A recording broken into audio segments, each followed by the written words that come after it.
A very good morning, dear students. I am Pratik sir, an educator at Arya Public School, Chandlana. This is online video YouTube lecture for class plus 2, and in this lecture, we are going to discuss about our ongoing topic of biomolecules. इस video lecture में बेटा हम जो हमारा chapter चल रहा है biomolecule उसके बारे में एक और टॉपिक डिस्कस करेंगे। अभी तक बेटा हमने अमीनो एसिड्स के बारे में करा था। हमने कहा था कि जो अमीनो एसिड्स है उसमें एक तरफ NH2 ग्रुप होता है और दूसरी तरफ COH ग्रुप होता है, बाकी R चेन होती है। तो ये हमने अमीनो एसिड की बात करी थी। अब बेटा जो अमीनो एसिड का पॉलीमर है, जो अमीनो एसिड का पॉलीमर है वो बेटा कहलाता है प्रोटीन। वो क्या होते हैं? प्रोटीन्स। तो हम लोग जो है प्रोटीन्स के बारे में डिस्कस कर रहे हैं, कार्बोहाइड्रेट्स के बारे में हम डिस्कस कर चुके हैं। तो जो अमीनो एसिड्स, मान लो एक हमने ले लिया ग्लाइसिन, एक हमने ले लिया ये ग्लाइसिन NH2 COH, और एक हमने ले लिया एलानीन। एक हमने क्या ले लिया बेटा? Alanine NH2 COH। ये क्या है बेटा? NH2, ये है COH। तो अगर आपका यहाँ से एक H गया और यहाँ से OH गया तो आपका वाटर बाहर निकला, वाटर आपका रिलीज हुआ, तो क्या बना?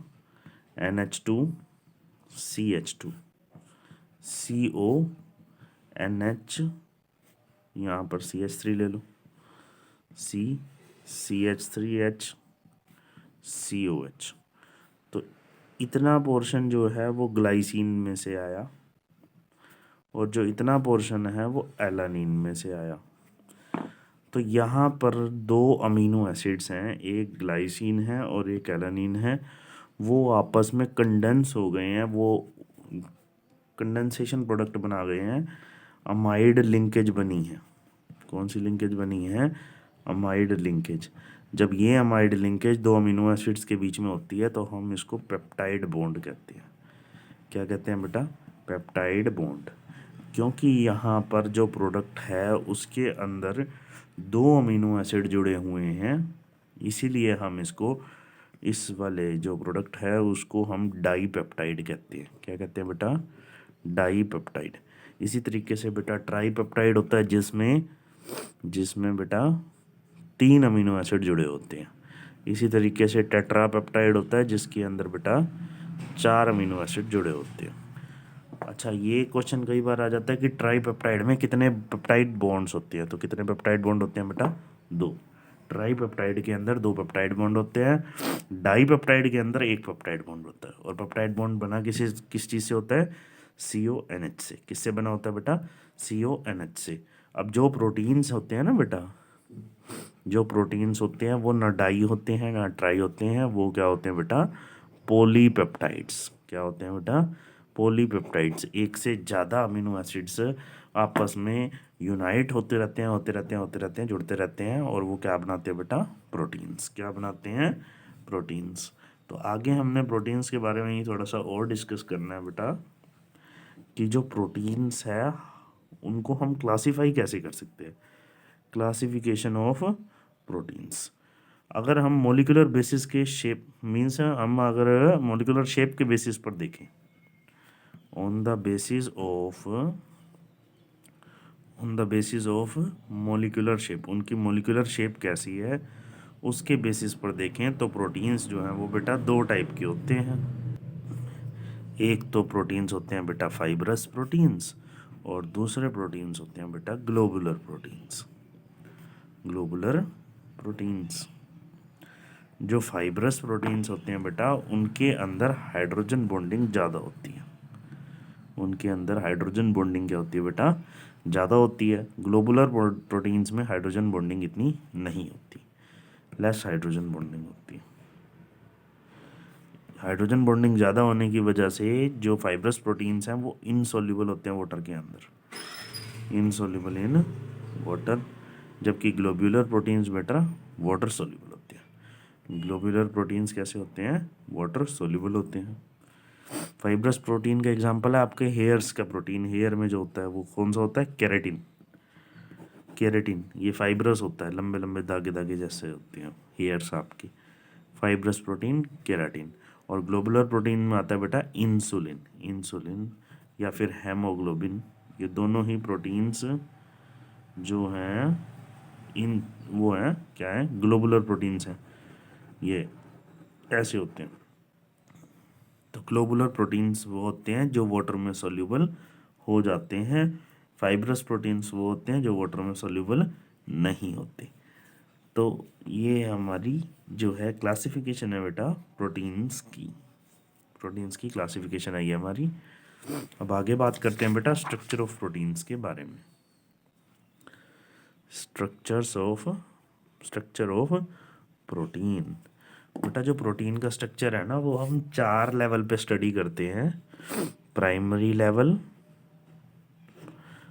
Level, secondary level, tertiary level और क्वाटरनरी लेवल, 4 डिग्री लेवल जिसको कहते हैं। ये 4 लेवल पे हम लोग प्रोटीन का स्ट्रक्चर करते हैं। अब बेटा हम लोगों को पता है कि जो प्रोटीन की पॉलीपेप्टाइड चेन है, जो प्रोटीन की पॉलीपेप्टाइड चेन है वो अमीनो एसिड से मिलके बनी है, वो अमीनो एसिड से मिलके बनी है। तो प्राइमरी लेवल पे हम लोग स्टडी करते हैं sequence of amino acid, sequence of amino acid in polypeptide chain, in polypeptide chain. भाई जो पॉलीपेप्टाइड चेन है उसमें अमीनो एसिड का सीक्वेंस क्या है, पहले एलानिन है या पहले ग्लाइसिन है, पहले वेलाइन लगा हुआ है या पहले आइसोल्यूसाइन लगा हुआ है। तो हम लोग पहले सीक्वेंस की स्टडी करते हैं कि अमीनो एसिड जो है किस सीक्वेंस में अरेंज्ड है, उसको हम कहते हैं बेटा प्राइमरी लेवल ऑफ प्रोटीन का structure, protein structure, primary level of protein structure. It tells us about the sequence of amino acid in polypeptide chain. Next आता है बेटा सेकेंडरी लेवल का।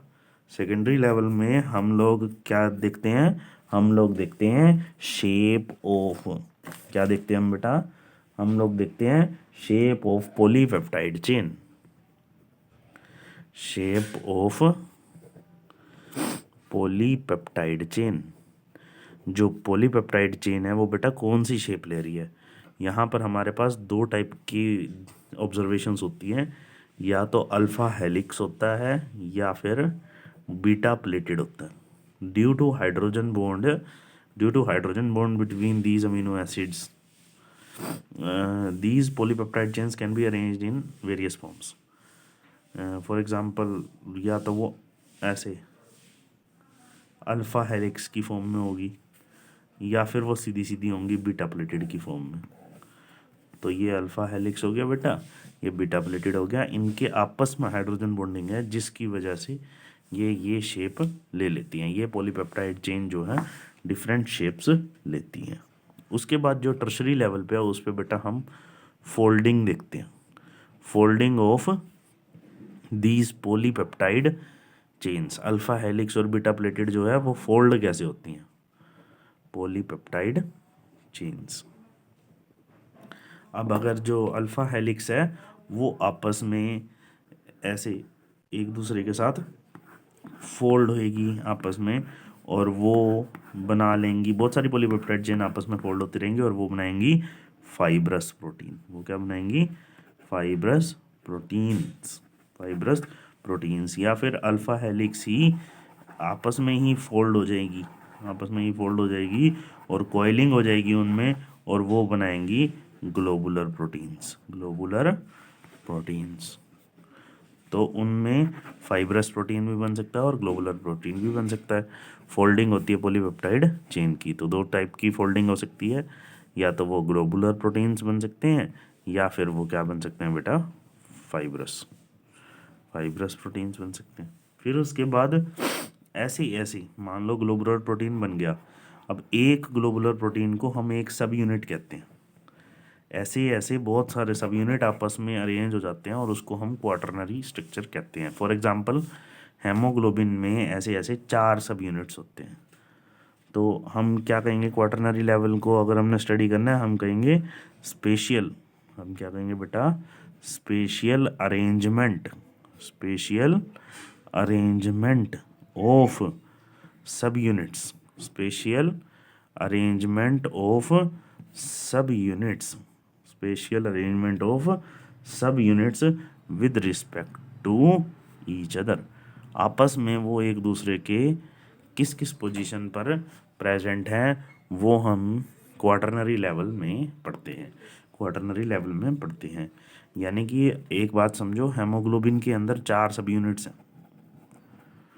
हेमोग्लोबिन के अंदर जो है, मान लो सपोज करो ये 4 सब यूनिट्स हैं, तो ये इसका क्वाटरनरी लेवल दिख रहा है हेमोग्लोबिन का। फिर हमने एक को अलग कर दिया तो ये इसका टर्शरी लेवल है। फिर हमने इसको भी अलग करा, ये हमारा सेकेंडरी लेवल है। फिर हम इसके अंदर डिटेल में स्टडी देखेंगे तो ये हमारा क्या है बेटा, प्राइमरी लेवल। तो इस तरीके से हम 4 लेवल पे प्रोटीन का स्ट्रक्चर पढ़ते हैं। इसके बाद एक छोटा सा और कंसेप्ट आता है बेटा, डीनेचुरेशन ऑफ प्रोटीन्स का। क्या आता है बेटा, डीनेचुरेशन ऑफ प्रोटीन्स। एक्चुअल में क्या होता है, जब हम जो प्रोटीन्स अपनी नेटिव स्टेट में होते हैं, अगर हम उसका टेम्परेचर बढ़ा दें या उसमें एल्कली डाल दें, एल्कली मतलब बेस डाल दें, या फिर उसमें एसिडिक मीडियम डाल दें, तो जो प्रोटीन्स हैं वो अपना सेकेंडरी स्ट्रक्चर और टर्शरी स्ट्रक्चर ख़त्म कर देते हैं। मतलब अनकॉइल्ड हो जाते हैं, अनफोल्डेड हो जाते हैं, अनकॉइल्ड हो जाते हैं और अनफोल्डेड हो जाते हैं। उनकी बायोलॉजिकल प्रॉपर्टीज़ चेंज हो जाती है बट केमिकल प्रॉपर्टीज़ सेम रहती है। ऐसी प्रोसेस को हम क्या कहते हैं बेटा, denaturation of proteins. For example paneer का बनना, making of paneer, making of paneer और curd, making of curd, curdling of milk कहेंगे इसको, या फिर पनीर का बनना। उसमें क्या होता है बेटा, आप नींबू डाल देते हो या खट्टा डाल देते हो तो एसिडिक मीडियम हो जाता है, जिसकी वजह से सारा का सारा जो कॉइल्ड है, सारा का सारा जो coiled amino acids polypeptide chain जुड़ी हुई हैं वो खुल जाती हैं और उनका सेकेंडरी स्ट्रक्चर और टर्शरी स्ट्रक्चर दोनों ही खत्म हो जाता है। क्वाटरनरी तो होता ही है, सेकेंडरी और टर्शरी भी खत्म हो जाता है, सिर्फ प्राइमरी स्ट्रक्चर वही रहता है। यानी कि वो बने तो अभी भी अमीनो एसिड सही हुए हैं बट वो अनकॉइल्ड है और वो अनफोल्डेड है। ऐसी प्रोसेस को हम डीनेचुरेशन ऑफ प्रोटीन्स कहते हैं। मेरा लास्ट क्वेश्चन है, क्या ऑमलेट का बनना भी एक डीनेचुरेशन प्रोसेस है? सो यहाँ तक हमने आज डिस्कस किया। हमने बात करी प्रोटीन्स की। प्रोटीन्स में हमने देखा कि भाई 2 अमीनो एसिड जब जुड़ते हैं तो पेप्टाइड बॉन्ड बनता है, और जो प्रोटीन्स हैं वो पॉलीपेप्टाइड चेन्स हैं। वो क्या है बेटा, पॉलीपेप्टाइड चेन्स हैं। प्रोटीन्स मॉलिक्यूलर शेप के हिसाब से 2 टाइप के होते हैं, फाइब्रस और ग्लोबुलर। ग्लोबुलर पानी में घुल जाता है। इसी तरीके से अगर हम स्ट्रक्चर की बात करें तो हम स्ट्रक्चर ऑफ अमीनो, जो प्रोटीन्स हैं, प्रोटीन के स्ट्रक्चर को हम 4 लेवल पे स्टडी करते हैं, प्राइमरी, सेकेंडरी, टर्शरी और quaternary.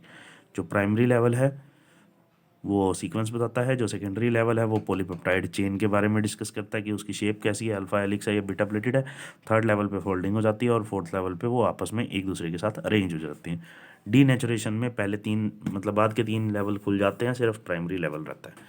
So this is all about this lecture. We will discuss further in our next lecture. Till then, stay at home, study well, take care.